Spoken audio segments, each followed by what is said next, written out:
Vidalia. Chris? Yeah, it's a strengthening storm. You can see it right here. Now moving to the north, so at least it's beginning to move. And it didn't like to see that it was moving to the east, but now that it's to the north, that's a little better sign. You can see again, this is a big cluster of showers and storms that's really congregating off the Yucatan Peninsula. Will continue to drift towards the north and eventually impact, as we see the next 12 hours, the western tip of Cuba. Latest winds are at 40, but that will continue to strengthen, especially into the overnight and as we head through the next few days, especially by Tuesday.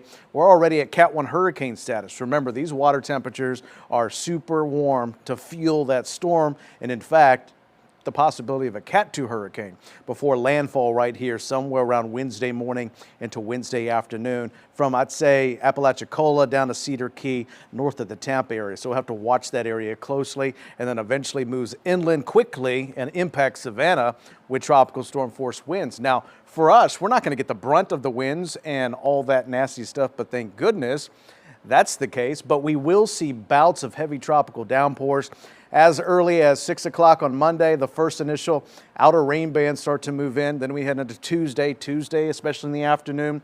You can see the system offshore, but one or two of these rain bands really moving in 4, 5 through evening time, and even into Wednesday. We're dealing with these rain bands for the first part, and that's also one of the impacts that we watch as well. The other impact, the wind, just a little bit. Let's continue our team coverage and bring in certified meteorologist Brooke Silverang. Brooke, winds are not going to be that we have to worry about anything being that damaging, but we could see some pretty decent wind gusts. That's right. We still have that 10% chance, Chris, probability of seeing winds at around 39 miles per hour, which would be the first cusp of tropical storm limits. So we do have that storm system, let's say about 300 miles off to our west. We could still feel some very strong wind gusts here across South Florida and the Treasure Coast. Of course, the Gulf Coast will be dealing with the strongest winds, storm surge, and even with the full moon, high tide will be even higher with that. So they're going to be dealing with a lot of flooding along the Gulf Coast. For us, though, we're going to have winds anywhere between 20 to 25 miles per hour with the occasional gusts even stronger. So conditions begin to really deteriorate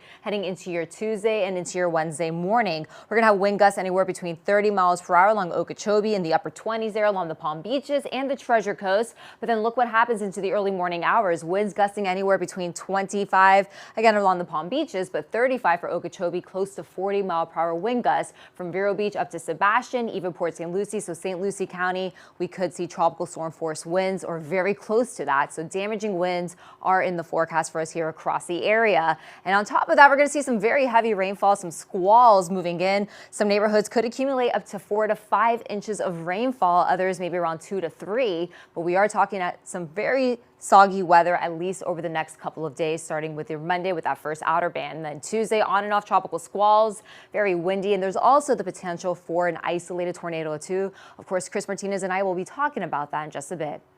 Jade?